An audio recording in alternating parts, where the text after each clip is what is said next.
আল্লাহ রাব্বুল আলামিন জানায় দেন وَإِذِ ابْتَلَى إِبْرَاهِيمَ رَبُّهُ بِكَلِمَاتٍ فَأَتَمَّهُنَّ قَالَ إِنِّي جَاعِلُكَ لِلنَّاسِ إِمَامًا সুবহানাল্লাহ।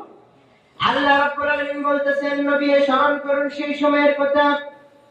وَإِذِ ابْتَلَى إِبْرَاهِيمَ رَبُّهُ بِكَلِمَاتٍ فَأَتَمَّهُنَّ।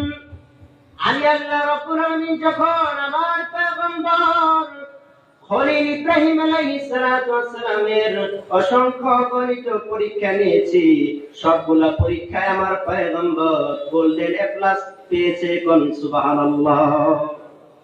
নবী স্মরণ করুন সেই সময়ের কথা। আমি আমার খলিল ইব্রাহিমকে কত কঠিন কঠিন পরীক্ষা নিয়েছি, এমন পরীক্ষা আল্লাহ রাব্বুল আলামিন অন্য কোন নবীকে এত কঠিন পরীক্ষা নেন নাই।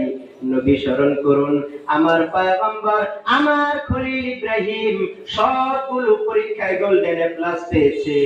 আমি আল্লাহ বলে দিলাম ইন্নী জাইলুকা লিন্নাসি ইমামা। নবী আমার সবগুলো পরীক্ষায় যখন পাস করেছে, আমি আল্লাহ তাকে বললাম ইন্নী জাইলুকা লিন্নাসি ইমামা। সবগুলো পরীক্ষায় যখন সাইয়েদনা ইব্রাহিম পাস করেছে, আল্লাহ বলেন গোটা পৃথিবীর মানব জাতির জন্য আমি সাইয়েদনা ইব্রাহিমকে নেতা বানায় দিলাম। সুবহানাল্লাহ।